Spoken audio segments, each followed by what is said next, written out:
This is another segment where he's calling out exactly what happened with regards to two mining projects in New South Wales, which are not going ahead. One of which is a gold mine, the other one which is a silver mine, and the idea that New South Wales and Australia is going to miss out. And obviously, this is obviously tied back to the Aboriginal issues, and we all miss out. Reaches you at 30,000 feet. Call your travel agent or book now at FijiAirways.com. Sorry for the ads. News you can trust. Opinions that matter. Now, Ben Fordham comments. So I can't help but laugh. Well, Chris Minns and Anthony Albanese better be listening. The New South Wales mining sector is in meltdown this morning because the state's two flagship mining projects have just been cancelled by state and federal governments and courts. And it's all because of red tape and activists getting in the way. They're not coal mines. We're talking about a silver mine and a gold mine. Silver and gold are both critical to the renewable energy transition and the PM's so-called Future Made in Australia plan. The Bowden silver mine was to be located about 30 kilometres from Mudgee. It's the largest undeveloped silver project in Australia. In fact, it's one of the biggest globally. Last year, the New South Wales Independent Planning Commission approved the project. But on Friday, the New South Wales Court of Appeal ruled that the Planning Commission's approval was void and of no effect.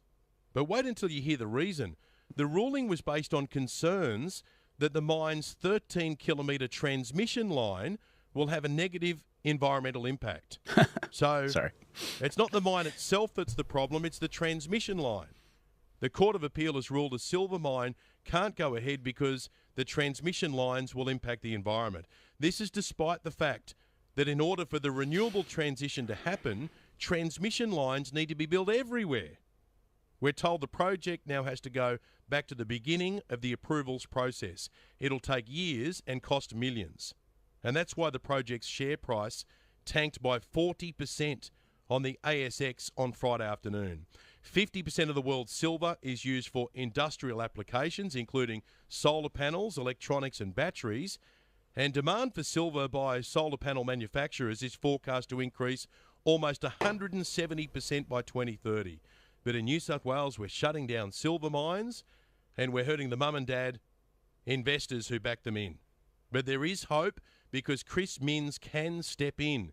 If Mr. Minns rules the mine is critical state significant infrastructure, the project won't have to go back to square one. A minister would make the calls instead of the bureaucrats.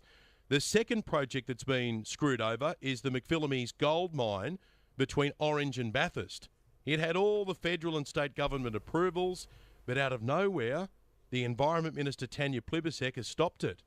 The minister has cited the cultural significance of a nearby river and ordered a dam to be moved. But when people pressed Tanya Plibersek to provide details of the cultural significance concerns, she's refused to say. The minister says it has been, quote, disclosed to her privately and must remain confidential due to cultural sensitivity, end quote. So an Indigenous activist can whisper in the Environment Minister's ear and have a $1 billion project cancelled. The gold mine was set to employ hundreds of people. It was set to pay tens of millions of dollars in taxes and royalties, but it's all been scuttled by secrets and cultural sensitivities. Good luck getting anything done in New South Wales. You can spend millions jumping through all the hoops. You think you're ready to go, but a court or a minister comes along and bursts the bubble.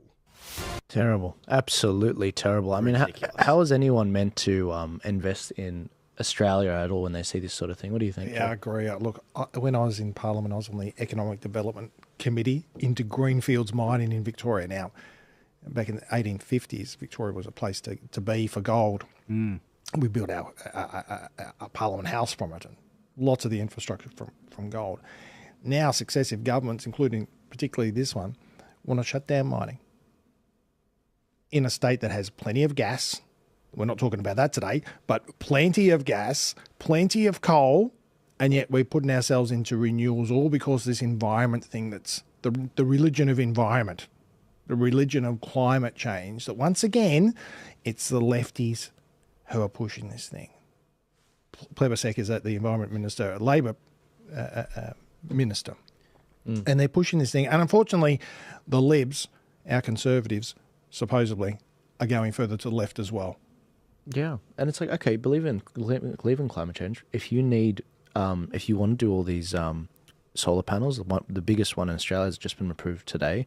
You're gonna need silver, son. You know, best conductors of electricity as well is actually gold as well. And the idea that we're just neglecting that and we're so rich with it, it's just nuts. But the hypocrisy is really crazy. In order to do this net zero build out, you need 10,000 kilometers of new transmission lines. And if you give it a name, green, you slap the green on it, and you know the approvals seem to go through. You can run right through people's farmlands. You can run right through whatever Aboriginal place of cultural importance is, as long as you slap the right label on it. And it's insanity. It's one of those things. It's obviously not about what they say it's about, right? If it was about the cultural sensitivity, if it was about being careful with land use, well, then it would be applied across projects. But it's not, and it lets you know that it's really not the game they say it is. Well, this one here with the Minister Plebiscite is saying, "Trust me, I've got it on my phone." That's what she said, Joel. Literally, I can't disclose it. It's sensitive. But I have a text message, private text message. Yeah.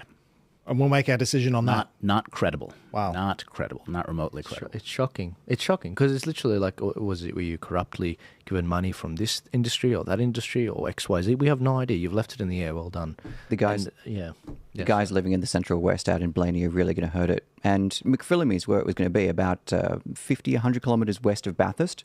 Blaney's been shrinking for years. A lot of those towns out there have been shrinking for years if there's not a large regional centre. So McPhillamy's would have been a real boost for them there. How that dispute actually ended up happening is even worse, because the Wiradjuri Traditional Owners Central West Aboriginal Corporation did not disagree with it. They had a neutral and had withdrawn their dispute, whereas the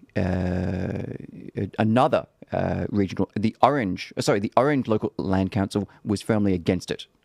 And you have these two corporations which claiming over the same piece of land.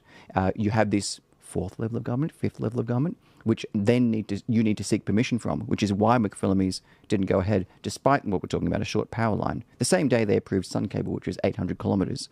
But these are the kind of issues that both Paul and I will be travelling past where McPhillamys was going to be to Central West in Oberon. We'll be driving straight past the site. Perhaps we should stop in and have a look, because that's where the people who live out there are so concerned, where Ian Plyman's going to be speaking and others, and they've got 150 people going to it because these projects like that, this gets cancelled, but they're going to have they're absolutely dotted with new windmills, and that just enrages them. They need jobs, not just new windmills that come in by some contractors that drive back out. And the transmission lines. And the transmission lines. All for unreliable power.